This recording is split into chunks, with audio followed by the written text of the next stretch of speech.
Right, I'm going to roll us. Let's go.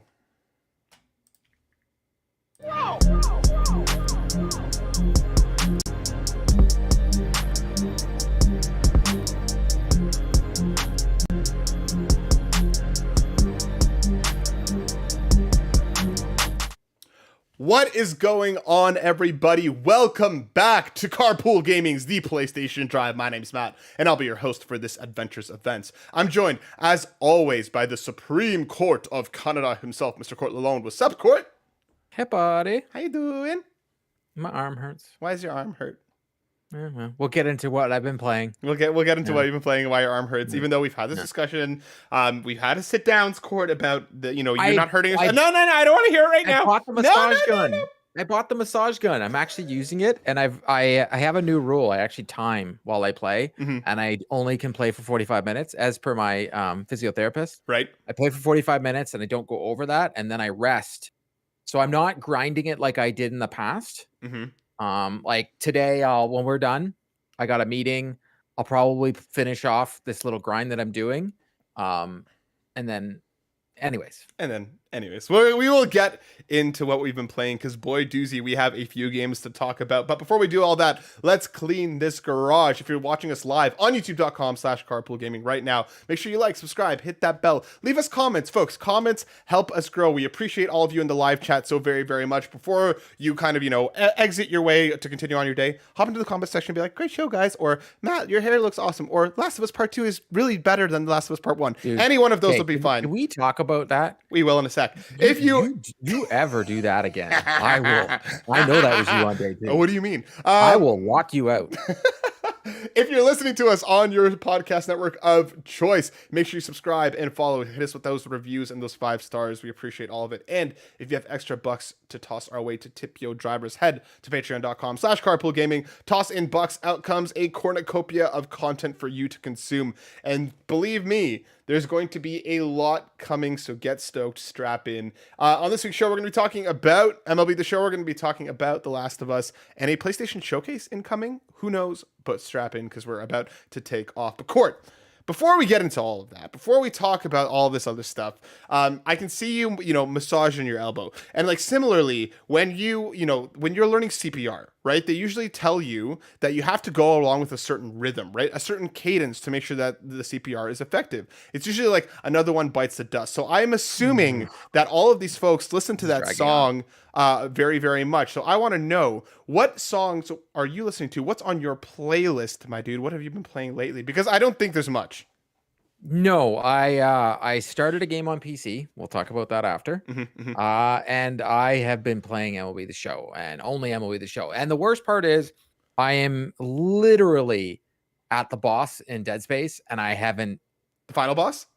Yeah, like I don't know when I'm gonna go back. I even was thinking about the PlayStation's got a huge sale going on right now. You can get like amazing deals. Like you can get what did I see in there? The Batman Arkham Collection for like $10. I'm like, oh, wow. Like go back and go get those trophies. That's my brain. And then I'm like, wait a second. Like I'm not playing anything until Burning Shores comes out. I don't think so. I even debated getting RE4 because Nagachaka never stops talking about it. Everybody's saying how good it is. And I've been playing MLB The Show, and only MLB The Show a lot. I'm loving the living daylights out of the game. Our review is on Carpool Gaming YouTube there. I can't get over how good it is and the changes that they've made. My favorite mode is Diamond Dynasty, as I've talked about, and they've made some changes to make it almost like you want to play more, which is, I didn't think could be possible. But yes, my arm is hurting, and that's because you're pressing a button. So what I did do actually today, and it's actually been helping, is I remapped my DualSense Edge. And instead of pressing my thumb down to press the button, I actually moved it so that the trigger underneath is my swing, and it's actually been less of a strain on my arm. There you go. If that's the new hotness for me, I'm a little bit excited about it. So is this like the first real use case for the remapping and the panels and for stuff? Me? For the DualSense Edge that you found so far that you're excited about? For me, yes. Okay. I know when I play a game like The Division, I 100% will remapping. Especially for triggers and so on and so forth. But I still have my one gripe about the DualSense Edge. Which is? One, on the Xbox Elite Series 2, you can remap functions of the button. So say a certain button does this. So like for your share button, if you double tap, it does this. If it double taps, I see. Okay. You can actually just remap the back paddles to be, okay, this one does your video, this one does this. You can actually, if there's two functions to the X button in a game, you could remap the one function of the X button to here. The way the PlayStation DualSense works is you could remap the X to the back. You I can't, see. Okay, yeah. if there's two functions to it, like say in MLB The Show, X is throw and X is also hit.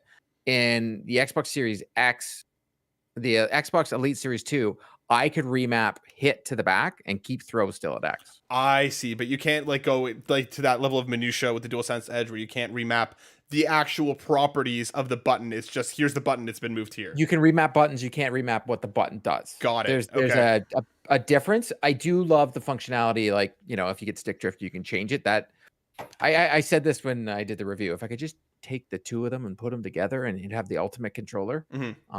But you know, it is what it is. But yeah, all I've been playing is MLB The Show. I played a little bit of DC Justice League.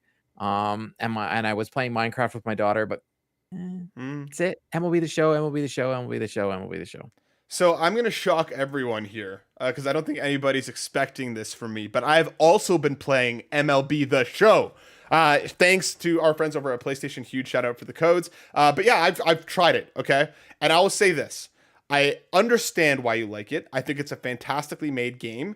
But as someone who knows like next to nothing about baseball, it is very, very daunting getting into it. But I'll say this. The gameplay is so much fun that I've actually like looked up what does this mean or how do I do this? What are these rules that I'm not understanding? So I have to say, yeah, dude, I'm telling you, like I'm out to lunch on most of this stuff. Like you hit the ball, it goes over there. But like for me, like figuring out, I appreciate that they actually let you try out all the different modes. So like when you're batting and when you're pitching, like what modes are you using to do so? Because like for me, for my batting, I just hit like I press the button and it swings. And then for the pitching, I have like a little more detailed, like let me pick the area, try and lock it in kind of thing with the meter. So I'm more old school in that. I tried the PCI, as they call it, for the batting. I can't do it. I can't be, and I know that you're better in the game. Like people that can use the PCI in the game, they'll actually hit the ball better. I just go with timing, which is more of like old school. So it's just that's swing, me too for the swing, power, bunt. Yeah. You'll actually hit the ball better if you can learn PCI. I've tried. I actually will sit there and practice, but it throws off my swing. So I've given up. With regards to throw, yes, I use the throwing meter. I don't use the new dynamic one because I find that I was throwing the ball over. I don't want it as challenging. I'm literally playing it for the grind to collect the cards and having fun. And but I play Diamond Dynasty majority of it. I'm going to be playing Road to the Show. And I will be playing March to October because I finally did face scan. The app was updated, so I was able to face scan and put myself in the game. But I'm very curious because have you tried Diamond Dynasty yet? I've spent most of my time in Diamond Dynasty because of the praise that you leveled at it. I tried to get into the story mode, and I just found it a little bit overwhelming just in terms of like the schedule. Like it throws the entire month schedule at program. you. Yeah, I know. Yeah. And they're like, this is what you're doing, and then they put you into a game for like a part of it and they take you back out and stuff, and I was kind of like, hold on, I want to just play the game. I'm gonna go and try out Diamond Dynasty because Court's been like, this is the hotness, this is where I want to spend my time. And I probably sank about like 5 or so hours into it so far. Wow. I know I'm giving it an honest try. Like I'm not just being like, what is baseball, and walking away. I appreciate everything. I just wish that the entry into the game for players like myself who may not be as familiar to the game as a whole or to like MLB The Show, I wish there was a little bit more in terms of like, here's what this is, here's how this works, because they hit me with like the press X to pitch every time I go to like a new mode. But like, I just wanted a little bit more in terms of like, here's what this mode is, and here's why you want to be here. Here's what this mode is. Here's how you enter it, because they give you some, but I found myself pretty lost until I actually started getting in and learning the rhythm and the flow of it. I just wish there was a little bit more in terms of like tutorials and walkthroughs at the beginning to help you kind of get into it. Because again, go ahead. Did you skip the tutorial? No, I did it. That's what I mean. Okay. And so like, but I found it to be pretty. There is one. I was just want to make sure. So yeah. You just straight up you weren't paying attention. No, I was, and it's just like I'm just kidding. just dumb. No, you're not. If it makes you feel any better, my co-host Waba on Three Dads and a Console, he's a huge sports video game person. He knows the game of baseball. Mhm. He is trying MLB The Show for the very first time because it's on Game Pass and he has an Xbox. Mhm. So he is trying it for the very first time this year, and he's having a lot of difficulties just figuring it out, period. Yep. Like figuring out the dynamics of it. And I've even thought about maybe I'll do a this is Diamond Dynasty and this is how you understand it. Because an easy way for me to explain it to you is, one, you can go into your inventory and open all those packs that you got with the upgrades. Yeah. Okay, we'll talk about who you got. I want to find out. No idea. And well, did you get any diamonds? I did. Okay, what's the guy's name? No idea. I just put them in. Okay, but did you get like a guy like Mike Trout? Because I'll be mad if you did, because then that's just like, okay, good. Because that's like the hardest card to get. So you don't know what you got, but still, anyways, you'll open your packs, you get the cards, you create your team. Now, if you go into what is called programs, there's program, which is the main program, which you get XP by playing any mode. So any mode you play in, as long as you're in Diamond Dynasty, or if you're doing storylines like the Negro League, you play, or March to October, all that counts towards your program. So you get XP.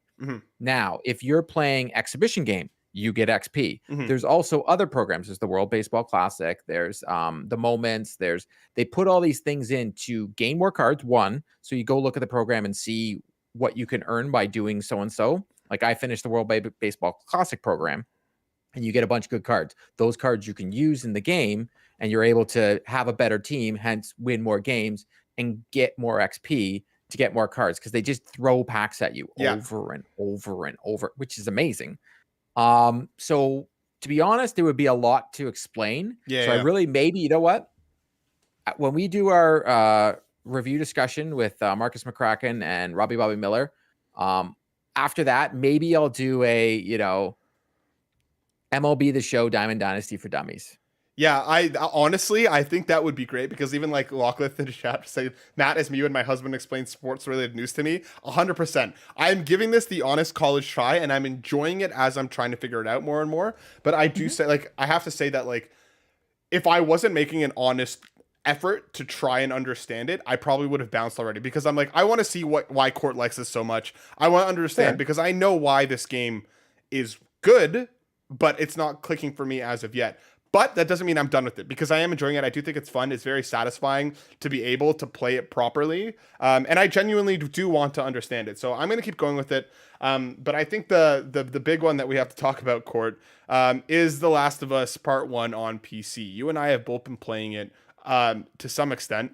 I have been playing it on the Steam Deck to varying success. I've had to basically, like, I've tweaked this thing back and forth, and anybody who's been playing it knows that it is experiencing a ton of issues across PC and Steam Deck right now. There's that one screenshot of Joel just looking absolutely haggard on the Steam Deck. That's honestly, that looks great. Like with the black beard and all that. I'm just like, he's a pirate. Just hilarious. I have been able to get it running basically by tweaking with the settings so much on the Steam Deck that it runs at a, I would say, consistent 25 to 27 frames per second on I'm not saying it is, but on the lowest settings. And it will work. But there are some sections where it's just like it completely falls apart. It's hard crashed my Steam Deck 2 or 3 times now, to the point where like I actually have to turn it off, like hard reset it and then turn it back on just to get back in. And it's unfortunate because, with Nix's handling like the Spider-Man ports, and now we have Iron Galaxy on this. We got used to such. Yeah. Do you know what Iron Galaxy's done as PC ports before? I don't. Oh, Google it and then go, this all makes sense. Okay, I will Google it when you're talking. Because like it's disappointing, because we've had such like a gold standard for the PlayStation PC ports so far. And then to come into Last of Us Part 1, and I know you and I talked about like, they delayed it because of, the money grab for the series. Nope. They delayed it because it was bad. Where are you at with it? Tell me. Enough that I didn't want to play it anymore. As it's my favorite game of all time, I didn't want to tarnish it. I was having far too many difficulties. It looked bad. I would get the screen would flash for a bit. I've updated the drivers. They gave a new patch. There is a new patch that fixed some of the performance issues, but it didn't fix it. it still runs really bad. Like at the very beginning, it's doing that thing where it's telling you it's trying to fix the shaders, It's compiling and the then like shaders. Yeah. and it takes forever. And then when you finally start playing the game, I'm like, what did you fix? It looks terrible. And I get it to crash every now and then. I have seen some hilarious videos. There's a video going around where Joel and Tess are talking and Ellie's in the background doing like a head spin or whatever. Oh no, I've seen that The one one too to on the test, horse. yeah. Yeah, but there's one where Ellie does like a head spin the whole time in the background. It doesn't work. No. And I know that the story and the game itself is great. But when you get the same people that put out the Arkham games, what did you expect? Like, I'm actually frustrated when you have such a great port in Spider-Man, in Little Big Planet, all these, the Uncharted, these are great. And then you hand the the football, crown jewel, like, and especially The Last like, of Us. hey, this is our best game. Let's get the D team to do it. No offense, Iron Galaxy, but your track record has been terrible. And guess what? Terrible again. It's really disappointing because it's like there was so much hype coming into this. I know so many people who were like, I had it on PS4, don't have a PS5 yet. Like, I'm looking forward to picking it up on PC. People pre-ordered it. People bought it day one just to be met with so many issues. And it's not like, you know what, there are problems, but it's playable. It is borderline unplayable at parts. The slowdowns, the crashes, again, compiling the shaders. I hopped into the game while they were compiling. And I was like, okay, I played through the intro and I was like, this is bad. Maybe it's because the shaders are compiling. Maybe I hopped into it too early. Hopped out of the game, left my Steam Deck alone for the next hour and a half while these things continued to compile. Picked it back up and I was like, oh no. Oh no. It's almost like it's worse. It's like I'm playing on a 3070. Like, I've got my computer doesn't suck. Yeah. And it runs like it's on a PS3 that's on its last legs. And it sucks. It sucks. And that's what I'm saying. If I was reviewing the game, which I decided to walk away from doing because I was just at this point, I'm just like, the game's unplayable. So it's unreviewable. At this point, you know what? Yeah. Like, I know a lot of people, like when Cyberpunk came out and a bunch of games come out and they're like, people still drop a review and say, oh, well, this is what it is. Well, you know what? I'm not doing that. I'm going to wait till the game is playable. And it's at this state, it's not. When it is playable, I will go back in, I will play it, and I will give an opinion on it. But right now, it's, it's still better than Last of Us Part 2, but it's not good. Debatable. I just want to shout out Save the Game Media for the shaders compiled just long enough to be out of the Steam refund window. That is hilarious. That is so good. Yeah, it's just unfortunate because, like, again, on the Steam Deck, I'm never expecting a sterling time. You have to understand that you're taking this thing on the go. It's on a portable console. I'm not expecting ultra performance at 60 frames per second. I usually max my games at 30 frames per second on Steam Deck just because I'd rather have a more stable experience. And it's just like, even on the lowest settings, dude, and I'm talking, I went through and turned everything off to the lowest it could possibly be. The game looks like a potato and it still runs awful. Like, I'm talking this, it looked like a PS1 game at points because you can literally see all the pixels. That's how low I dropped this thing and it still doesn't work. I will say they did make it so you can use the DualSense Edge now on your PC, but I need Sony to do something. When you hook up your DualSense or your DualSense Edge to your PC, automatically the speakers will default to here. You actually have to go into your PC settings and change them. No matter how many times you do it, every single time you hook it up, Sony, please go in there and put whatever software in to say this isn't a speaker. Please stop. You know what? I love the immersion of the DualSense and the DualSense Edge. I don't care to hear noise out of it. Please, no. Yeah. No. Yeah, it's unfortunate. We'll keep you all posted, obviously, because we will keep checking on it after the patches, because we are going to have a review discussion at some point. We just want to have a discussion at the time when we actually feel that the game can be played. We're not even talking about whether it's running sterlingly and exceptionally, but just to the point where it's playable. So we will have that coming. In the meantime, we'll keep you posted as we go. But without further ado, my dude, we have a bunch of news to talk about. So let's transition over to... Hold on. Of course it broke. 1 second. Let me just fix it. That makes sense. Yep, it makes sense. Okay. New house, new broken. New house, new broken. OBS is, for whatever reason, not recognizing the thing that I need. So we're just gonna talk, dude. We're not gonna have the news up on screen this week. We're just gonna It keep is rolling. what it is. You got to roll with it. We gotta roll with it. So, coming from VGC, written by Andy Robinson, PlayStation will reportedly hold a showcase ahead of Summer Game Fest. Xbox and Ubisoft are also planning to hold showcases during the previous E3 window. That's according to Giant Bomb journalist Jeff Grubb, who has regularly reported on planned summer events ahead of their announcement in the past. According to Grubb, a PlayStation showcase will be held sometime before the Summer Game Fest event on June 8th, the Xbox and Bethesda showcase on June 11th, and the Ubisoft Forward on June 12th. So we know, dude. We know that it's coming. We've had a talk about this. Jeffy Grubb is never wrong. Jeffy Grubb is hardly ever mistaken. So we know that it's coming. But my question for you is when? Because, of course, last year they had their Horizon showcase like end of May. And I think they had just their small baby, showcase that they did last year after the Summer Game Fest hullabaloo. So when are you actually expecting this PlayStation showcase to hit? Well, if he's saying if Jeffy Grubb is saying it's happening before, right? And everything starts June 8th, you said? Let me double check. I think I said June 8th. Yeah, Summer Game Fest kicks off June 8th, which is a Thursday. So they could do the 30th or the 31st of May. Or they could be, because there's no E3, pour one out for E3. We're not even going to talk about that dead.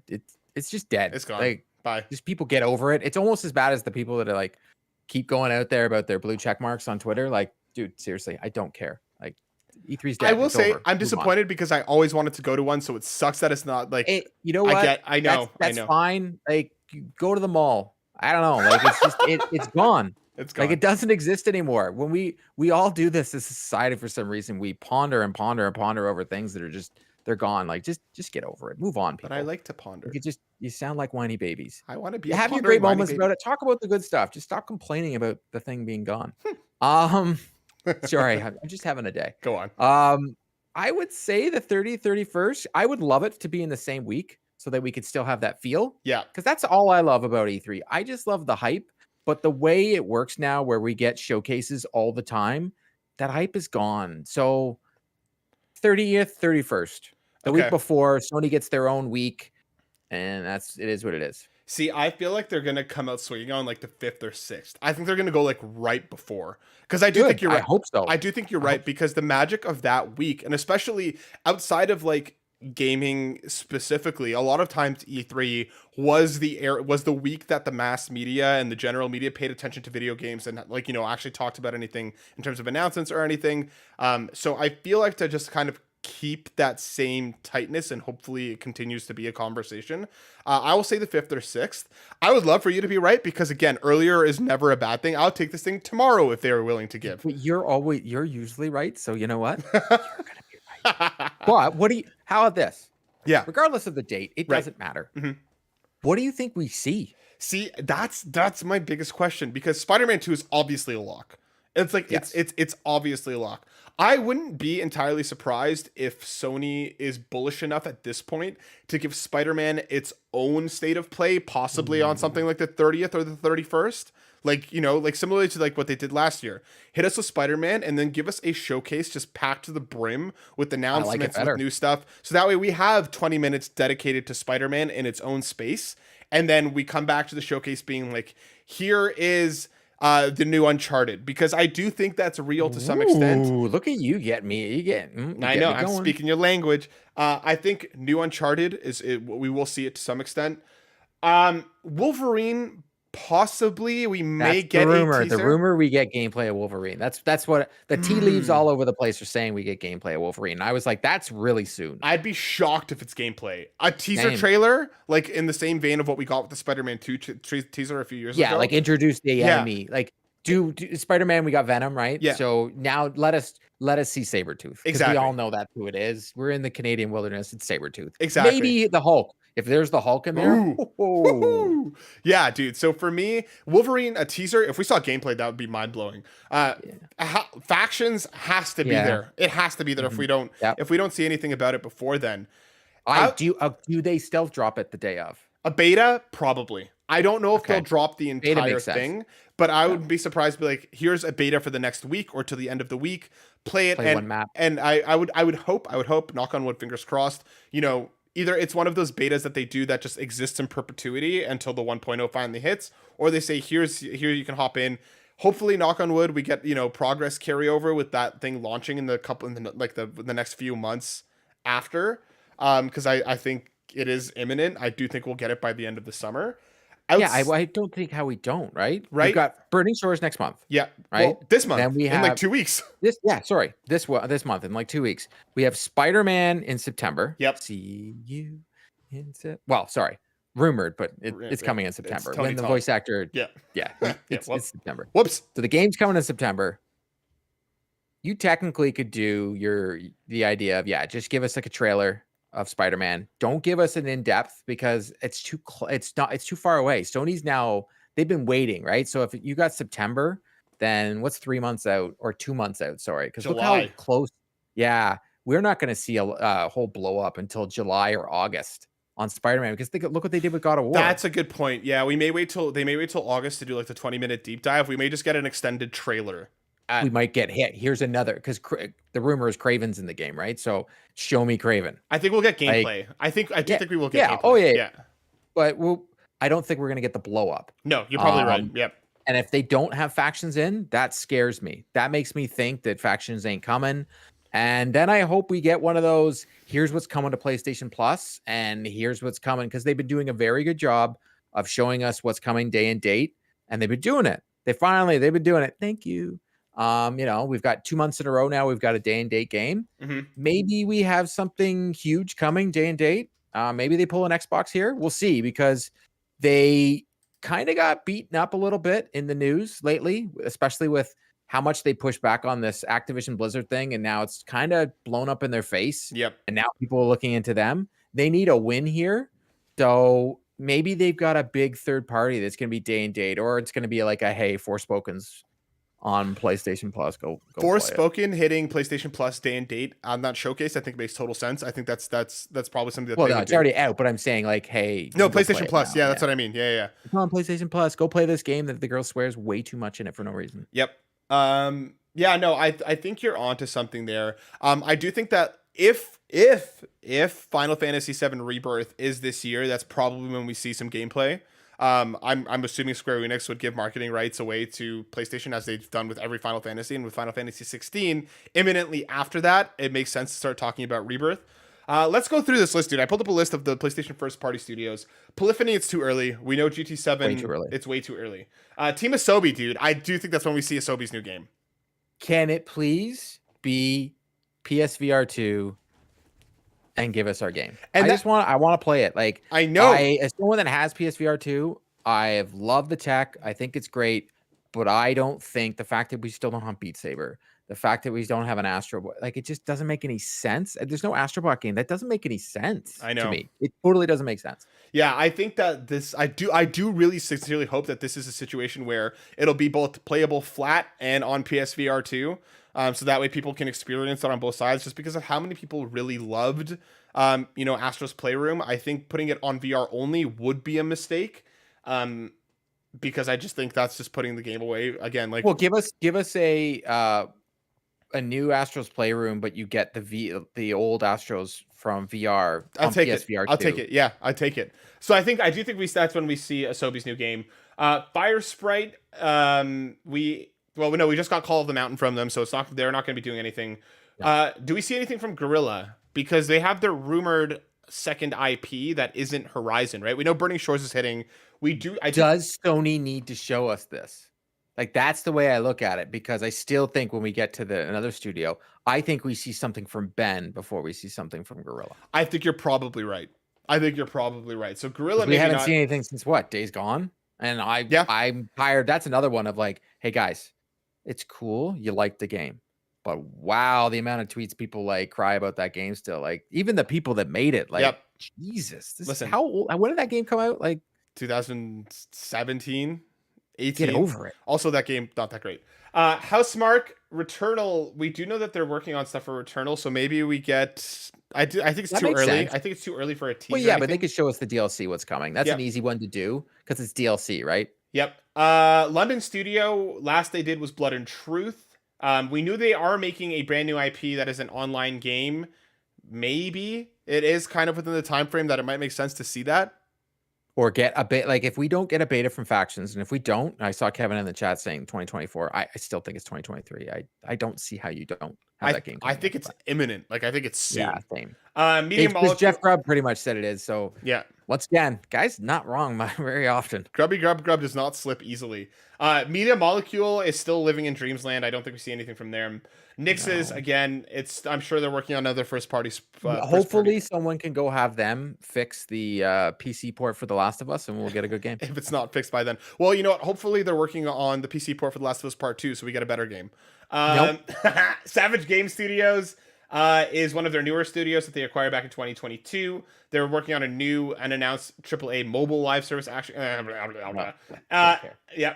Moving on. XDev is a primarily support studio. Ben Studio, I think you're onto something here. I think it's time that we see Ben's new game. Yeah. It's been too long. 100%. And to be honest, Days Gone, my only gripe with it was I really liked the story they put into the game.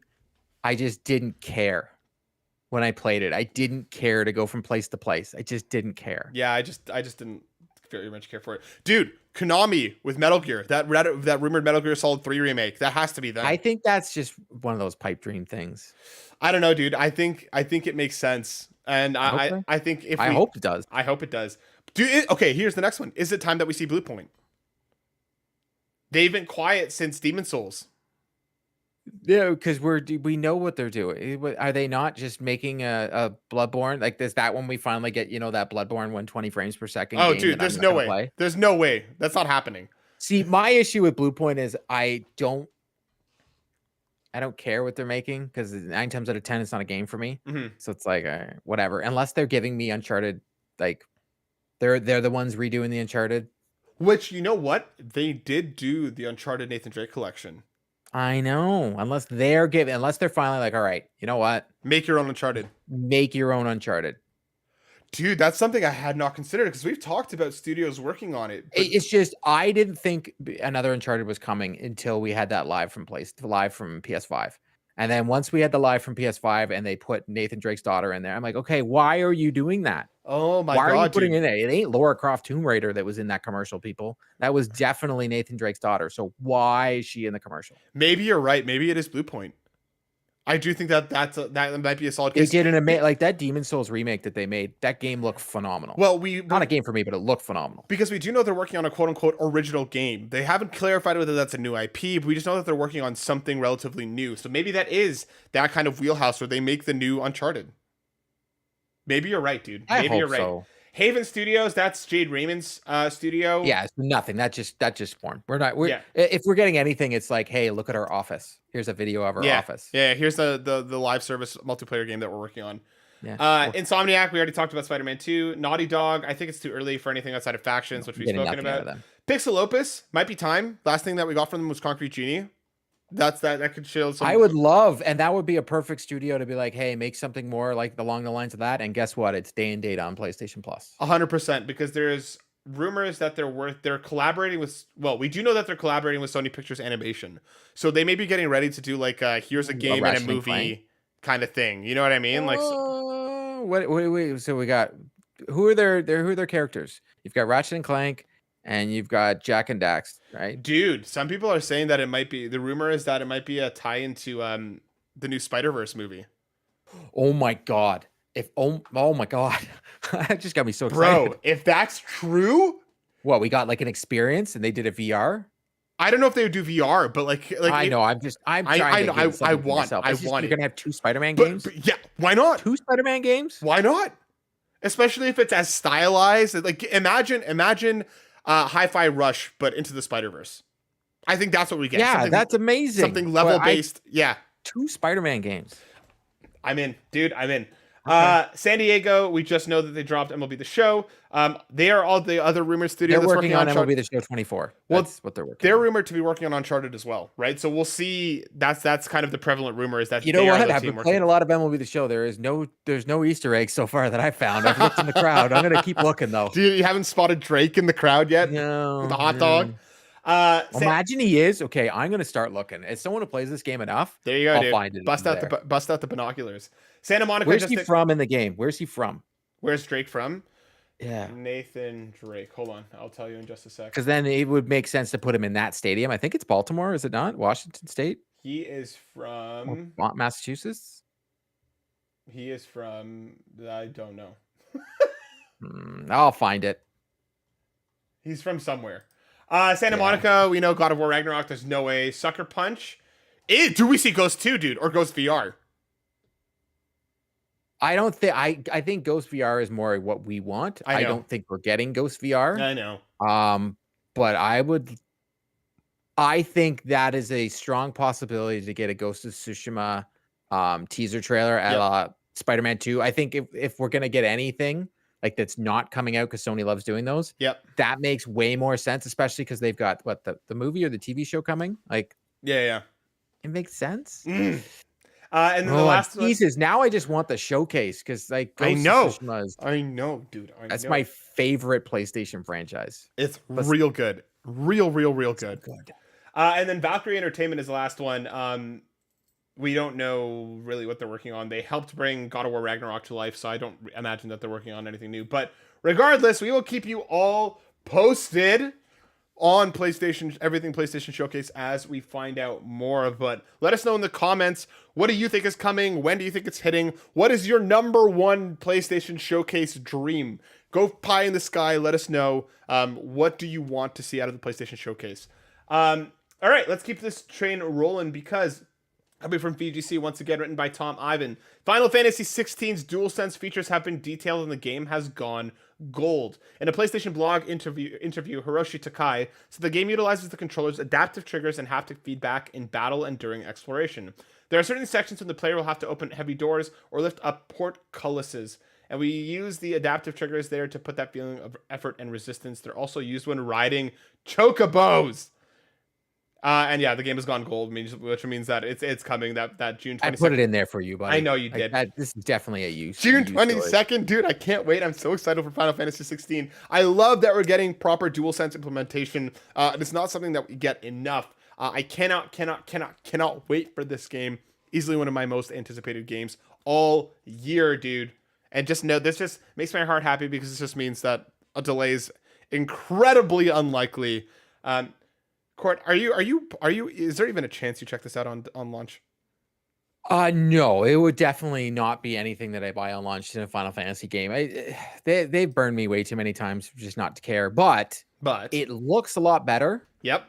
If it was on, PlayStation Plus, which will never be. Nope. But if it was like on sale and it's like $11, sure, I'll buy it.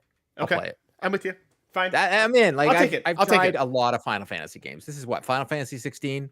I think it's about time that I just I'll take it. I accept. And moving on to our next story, coming from PlayStation Lifestyle, written by Zarmina Khan.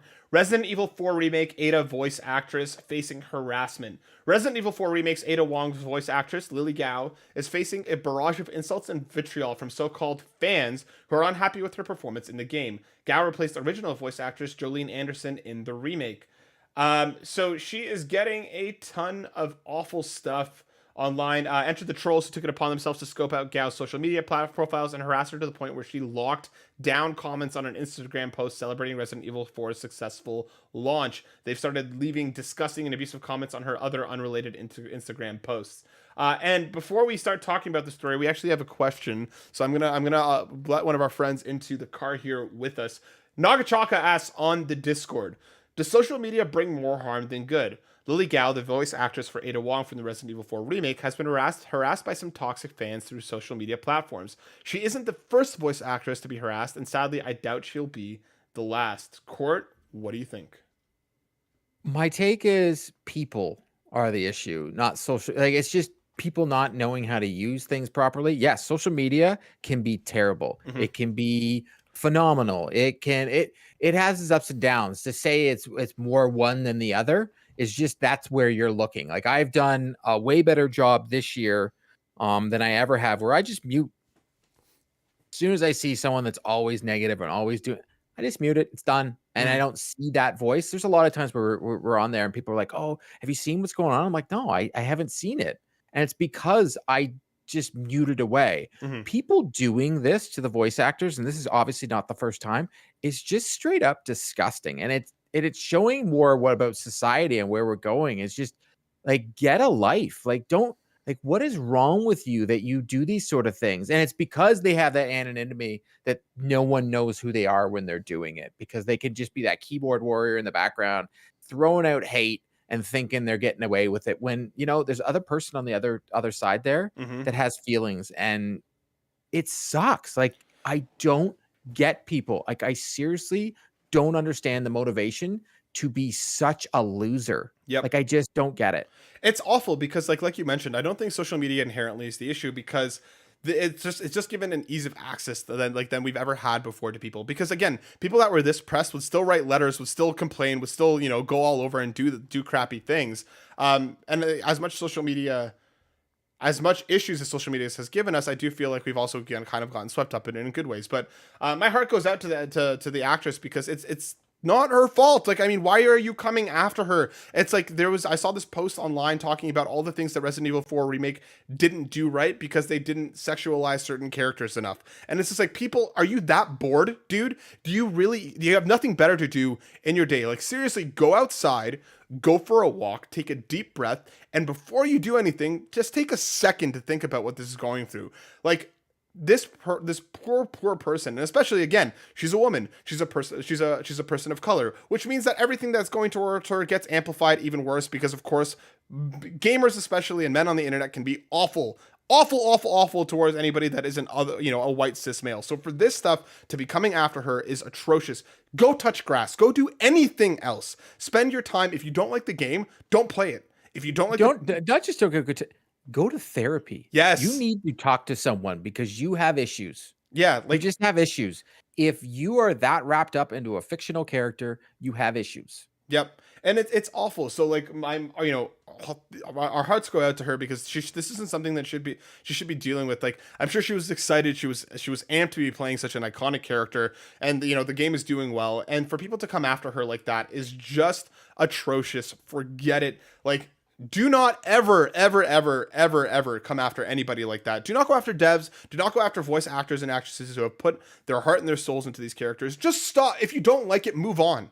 There's so much more that is worse out here that you could spend your time. There's so many other things you could be doing. Why this? So forget you all. Like, stop it. Honestly, if you're one of these people and you listen to our show, please stop. Leave. And unfollow, just go away. Bounce. Like, this is not the place for you. Let's keep it rolling, because we have a couple PlayStation Plus centric stories that we have to touch on before we get into questions coming from PlayStation Lifestyle, written by Rebecca Smith on both accounts. We got our full list of April extra games and premium games. I'm not going to go on everything here just because there's a massive list here. But some of the games that we're getting: Too Dark. It was a huge list. That's why I put it there. I was like, very rarely is this list so big, and I was like, wow, there's a premium. There's I think there's some bangers on there. I think this is showing the list of everything that is on the service so far, because this is massive. There's no way. Yeah, this is a full list that's included right now. So we don't have everything, but this is a massive list. Oh, then that's bad. That's on me, listeners. I was doing research while playing MLB The Show. I do apologize. I guess, but it's okay. Let's shout out some of the games that are leaving the service, like Croyler Sigma, which is leaving on April 18th. Make sure you go play that. Gabuchi also leaving on April 18th. Marvel Puzzle Quest leaving on April 18th. Naruto Shippuden Ultimate Ninja Storm 4 is leaving on April 18th. So Caligula Effect, Wonderful 101. There's a whole bunch of stuff leaving on the premium list. Nothing is leaving as of yet, but there's plenty of here to go check out. Let us know what you think of this service. So here, far. I got it. So the new games for Essentials are Meet Your Maker, which is day and date. Thank you. Sackboy's Big Adventure. Please, everybody go play it. So good. Tales of Iron. Yeah. So Probably I'm gonna shut that one out just because the Backtrackers played it and apparently it was a favorite. So if anybody's Oh, curious, really? yeah. So if it's apparently like Huh. I don't know if it's an us game because it's a 2D almost Souls like. It's apparently very tough, but apparently it is very good. So if you're curious at all, go check it out. And shout out to the Backtrackers who apparently very much liked it. And I think Immortals Phoenix Rising is there now. Go play that game. Yes. Like, wow, go play that game. Go. Like that game's amazing because they're dropping Ubisoft games every single time, right? Pretty much. That's the new thing. Yep. So I would 100% go play that. If you look at what's there compared to what it launched with, I would say that we have a lot better games. The fact that we still don't have Spider-Man PS5 though is extremely puzzling. If I wanted to compare apples to apples, I still think Game Pass is the better value, and only because I get more day and dates and I get more third-party day and dates. Heck, MLB The Show was day and date on Game Pass. But if I was comparing launch to launch and what they have done since, you look at what Game Pass launched with and where they got to now, that's great. Everybody learns.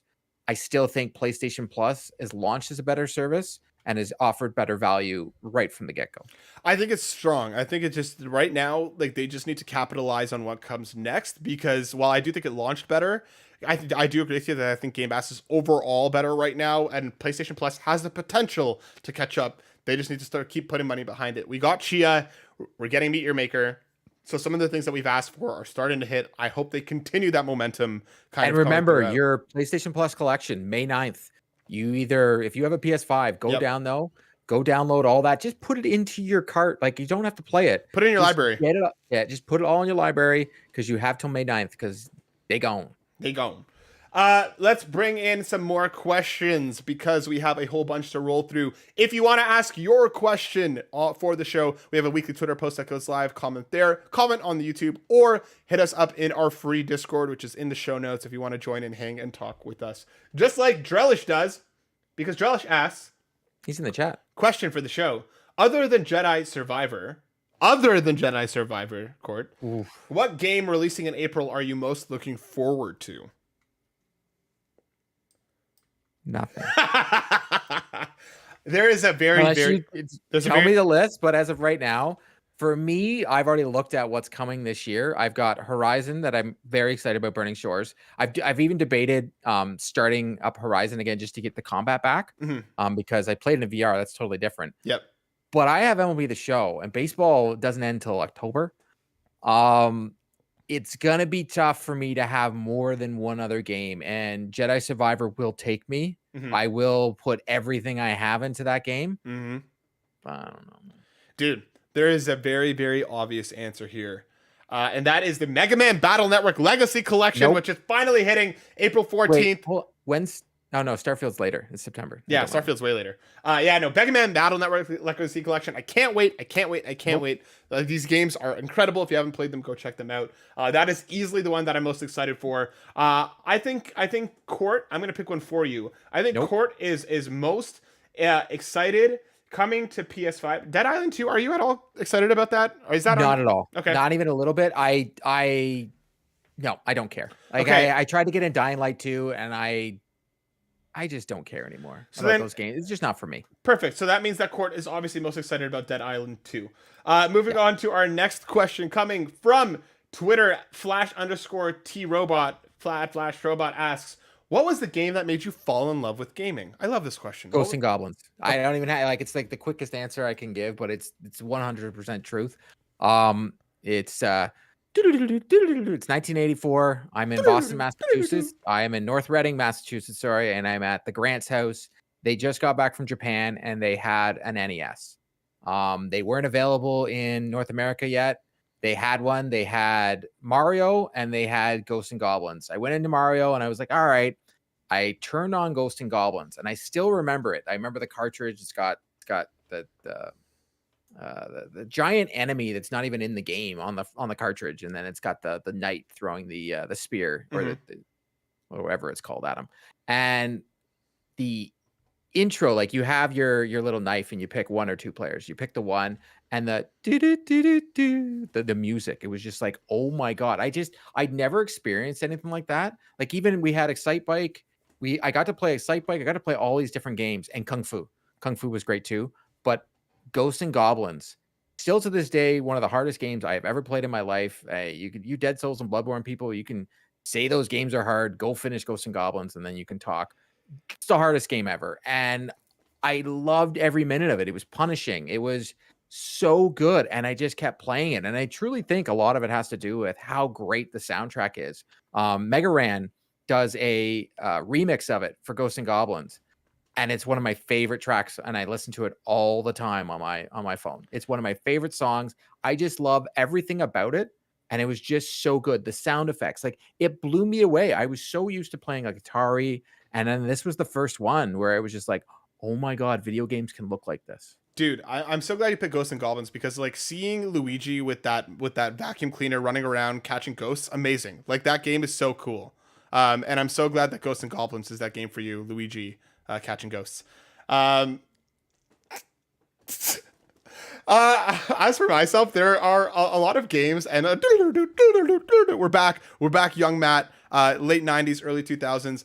My parents got me a PlayStation for Christmas / my birthday. That was a little joint gift.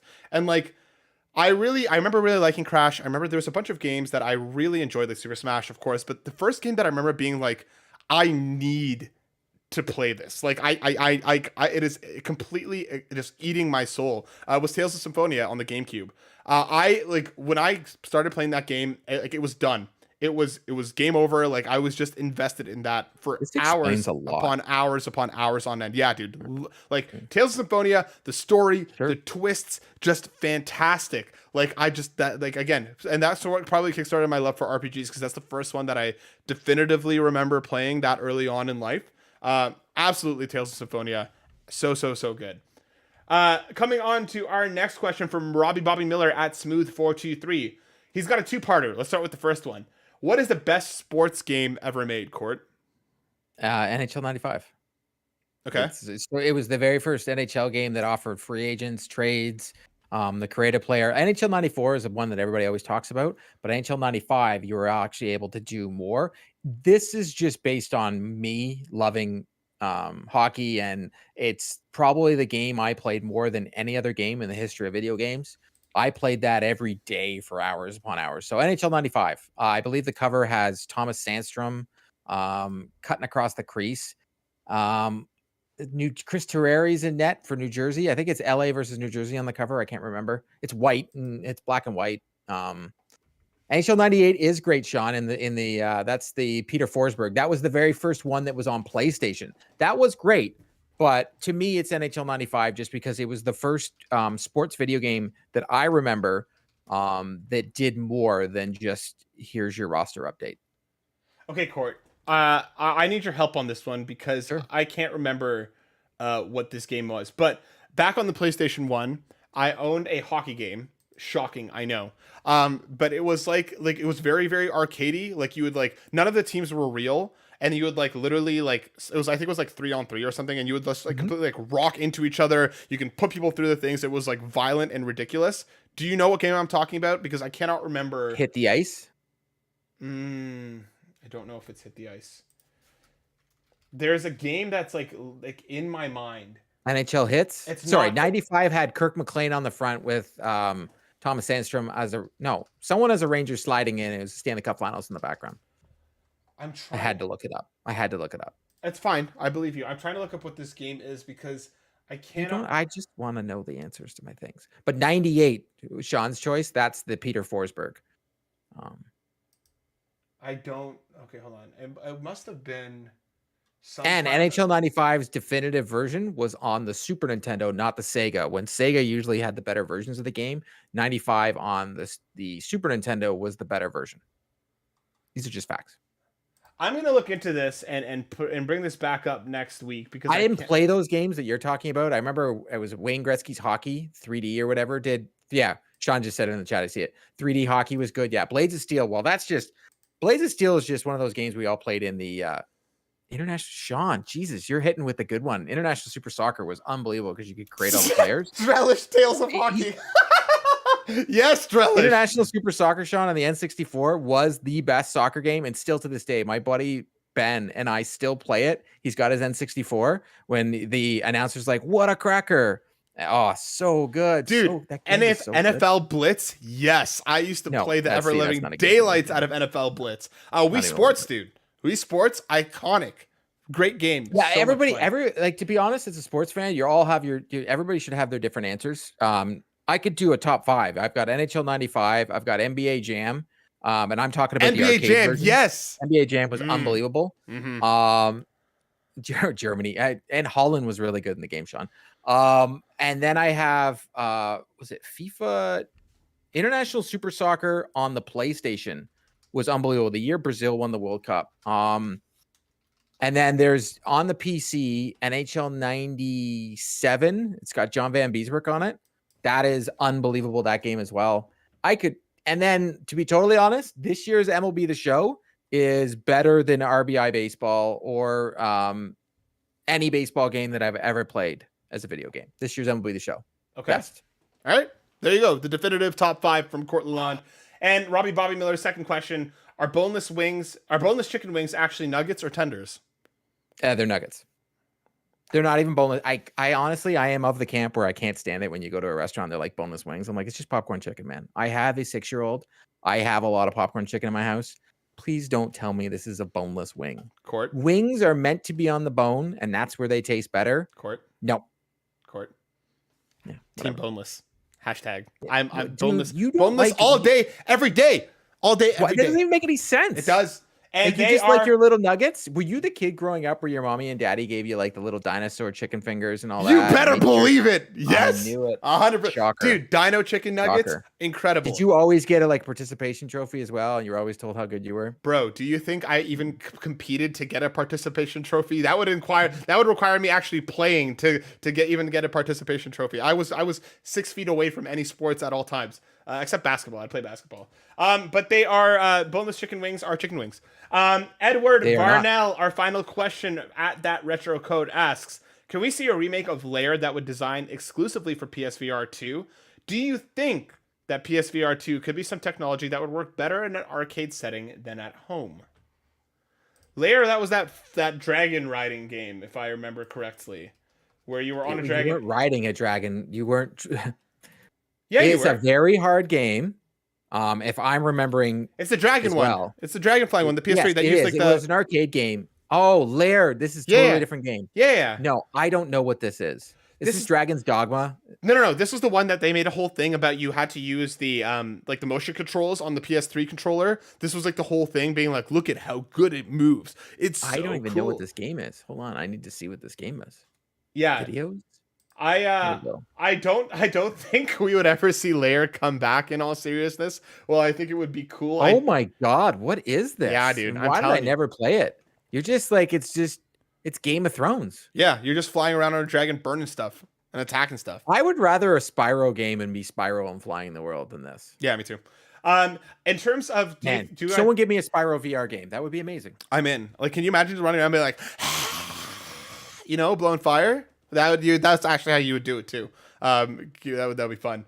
As to whether a PSVR 2 like is technology that can work better in an arcade, yes and no, because we do already have like those VR arcades and stuff that work. For me, the reason why I don't think it works as directly as something like your old school arcades is because motion sickness is a very, very real problem that people will have.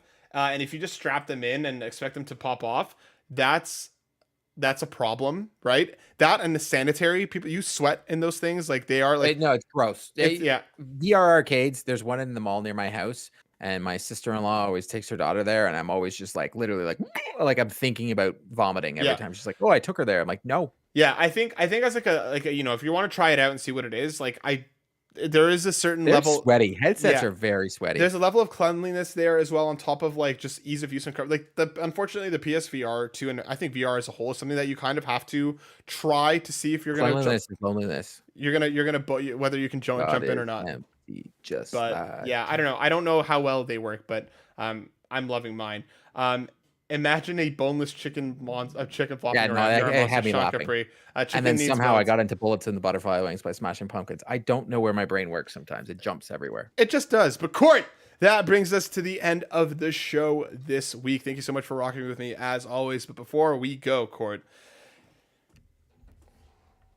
You can find me at Court Lalonde on Twitter, or you can find me at Carpool Gaming on Twitter, or you can find me every Wednesday now at 8 p.m. Eastern Standard Time at Three Dads and a Console. That's right. And by the end of that podcast, you will see Court tucked into his chair with a blanket and a nappy. Oh no! Spoiler alert: when I do that podcast, I am 100% in my PJs the whole time. There you go. So 100%. Court literally just does this and goes to bed. PJs. 100. They right after it's done, my two co-hosts start chatting it up. And I'm just like, so I'm out, and I just turn my lights off, and I'm going to bed. Good. Go check out Court on all those places. Make sure you go support Three Dads. As for myself, you can find me over on Twitter at Matt_SilverSoul and here on the PlayStation Drive each and every week. We appreciate all of you very, very much. But of course, before we go, Court, we have to shout out our very wonderful patrons as I frantically pull up this list. As I'm doing it, we're getting there. Here we go.